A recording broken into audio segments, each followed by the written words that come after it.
Alright, now we're going to be looking at ZBrush for sculpting. Alright, so to get started we need something to sculpt on, and that way I can run you through the basics. So to get started, you grab yourself a cube and then you go over here and then you add a modifier called multi-resolution and subdivide it.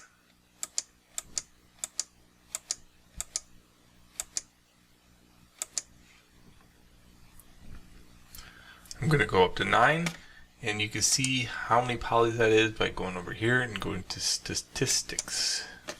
That's about 1.5 million polys, and that's kind of the limit, maybe 4 million, before it starts getting weird in Blender.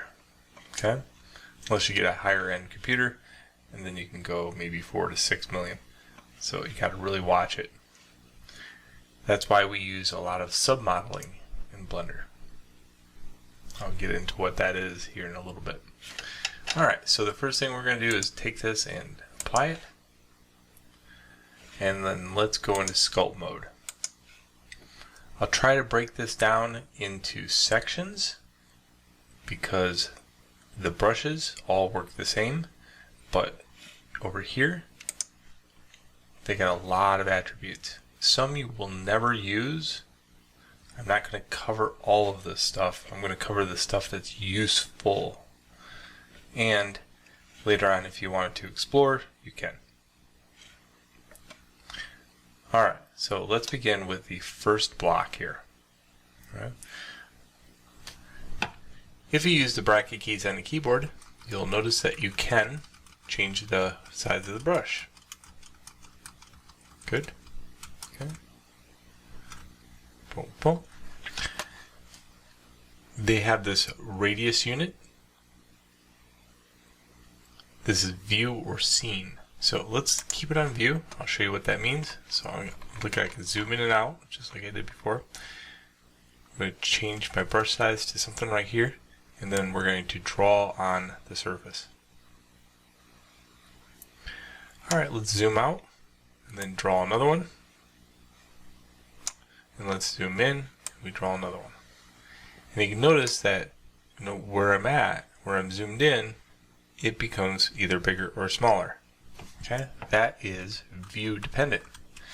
If you go to scene dependent, and let's sculpt on it.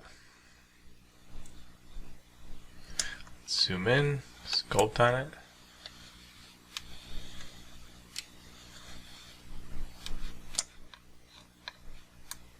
For that little area that I sucked at. There we go.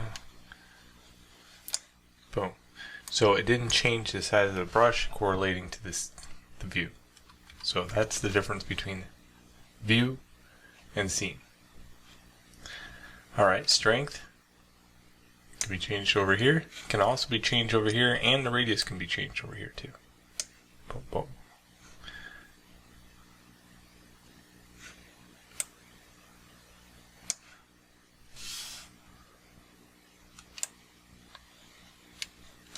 Good. Alright, direction, easy. Subtract, boom, versus add.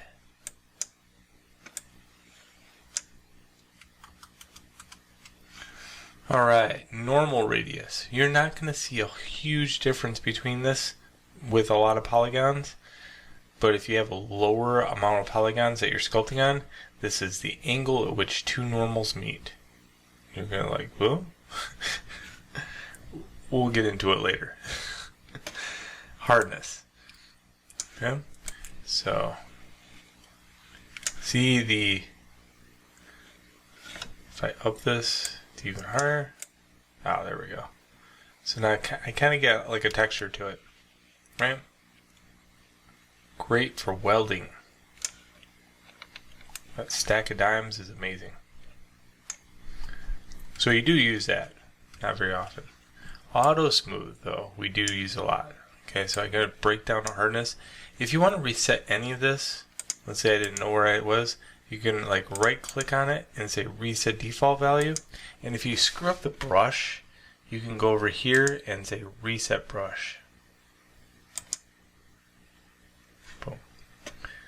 Okay, so this is, I'll get into strength first, just to get something really big here. Okay, notice how sharp this line is right here. Okay, let's go to auto smooth. Let's turn that on. Let's make one more.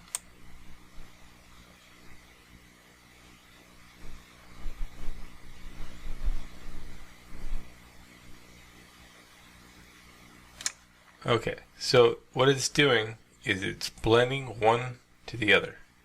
So if I did this, it will blend the two together quite nicely. Or it will blend it to the surface with that on. The higher it is, the bigger the blend. And if I have it off, you know, it's having a hard time blending.